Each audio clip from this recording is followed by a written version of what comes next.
Tugwaye ikaze ku kibuga cy'imirwano ikomeje guhanganisha M23 ndetse na FARDC. Masisi yorohewe n'urugamba rw'umunsi, dore ko n'ubundi Masisi ikomeje guhinduka isibaniro ndetse imirwano ikomeje gukomera, urusaku rw'amasasu ndetse imbunda zabugenewe, tutibagiwe indege kabuhariwe z'intambara, kajugujugu z'intambara, Sukhoi 25, izo zose ziri kwitabazwa ku rugamba. M23 imaze gutangaza ko yamaze gutabara abaturage ndetse n'inka z'abaturage zirenga 1000 zari zaribwe na FDLR. Nanone kandi ni nako FARDC ikomeje kurakara ndetse ikomeje kuzana umujinya w'umuranduranzuzi. Amafoto atandukanye akomeje kugaragara, abapolisi ba Repubulika ya Demokarasi ya Kongo biba amatungo ndetse abandi biba moto z'abaturage nyuma yo kwitwikira intambara ya 23, bigatuma nabo ubwo bakomeje gukora urugomo rwa hato na hato ndetse no kwigaragaza buri wese mu mwambaro yahawe na leta akawukoresha icyo ashaka. Ariko nanone President Antoine Felix Tshisekedi Tshilombo biravugwa ko akomeje gutinya ndetse no gutikira abanyapolitike bagenzi be muri Repubulika ya Demokarasi ya Kongo ko bashobora kumugarika ndetse no kumurika ku butegetsi mu buryo butunguranye kandi atigeze yitegura. Ariko se iyi ntambara ya M23 iraza kurangira ute? Abacanshuro bawe na group nabo ubwabo bamaze kuzamura amaboko ndetse bakomeje kuvuga ko uko batekerezaga intambara ya M23 atari ko bayisanze, ko batekerezaga abagabo atari ko babasanze, ahubwo basanze bakwiriye kongera gusubira mu myitozo ndetse kandi bakagira ibindi bitekerezo bagira bitandukanye n'ibyo bagiraga mbere yuko baza kurwana uru rugamba.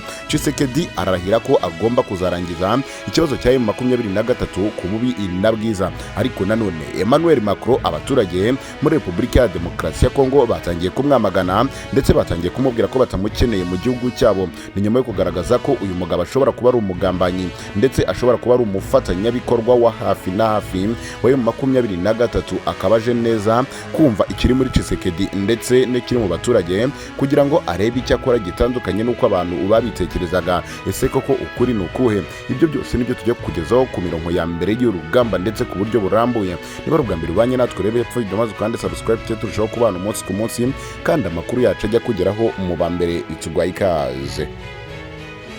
Umutwe witwaje intwaro wa M23 ntabwo worohewe n'urugamba rwo kuri uyu wa 20 ndetse no ku rugamba rwo ku itariki ya 30 Gashyantare 2023 rwakomeje muri teritwari ya Masisi hafi y'umujyi wa Sake. Amakuru agera kuri bwiza.com avuga ko uyu munsi M23 yaherukaga gufata ibice bya Mushaki, Rubaya yiriwe iraswaho n'indege za kajugujugu Sukhoi 25 ndetse n'ibifaro bya gisirikare cya Repubulika ya Demokarasi ya Kongo kifatanyije n'imitwe yitwaje intwaro yiyita iy'ubwirinzi. Umuvugizi w'igisirikare cya RDC ku rwego rw'intara ya Kivu y'Amajyaruguru, Lieutenant Colonel Guillaume Njike Kayiko, kwitabwaho ndetse no kugerageza kugaragaza ko iki gisirikare cya Repubulika ya Demokarasi ya Kongo gikomeye. Yamenyesheje itangazamakuru ko ingabo za leta zahawe ibwiriza ryo kurinda umujyi wa Sake, Goma na Rubaya ku bubi na bwiza. Muri iki kiganiro cyabaye kuri uyu wa 28 Gashyantare, Lieutenant Colonel Njike Kayiko yatangaje ko nk'umusaruro w'urugamba rw'uyu munsi abarwanyi ba M23 basubijwe inyuma hirya mu gace ka Kingi mu birometero nk'icumi ugana mu mujyi wa Sake. Ikinyamakuru SOS Media Burundi cyatangaje ko umuturage wo muri Rubaya n'undi wo muri Societe Civile bakivugishije bemeje ko abarwanyi ba M23 bamaze kuva mu gace ka Rubaya gakungahaye cyane ku mabuye y'agaciro ya Korta. SOS isobanura ko amakuru yahawe avuga ko ihuriro ry'imitwe yita iy'ubwirinzi ryise Wazalendo ari iryo ryakuye abarwanyi ba M23 muri Rubaya ahagana saa 10 z'urukerera rw'uwo munsi mu buhungiro mu misozi ya Kabaya na Matanda n'agace ka Kashebere, niho bahise birukankira. Umunyamakuru wa SOS Swahili mu gitondo yagiye gukurikiranira inkuru hafi ya Sake atangaza ko abaturage benshi batuye muri uyu mujyi batewe ubwoba n'urusaku rw'amasasu ruvugira hakurya bahungira Igoma, abandi berekeza mu gice cya Mugunga.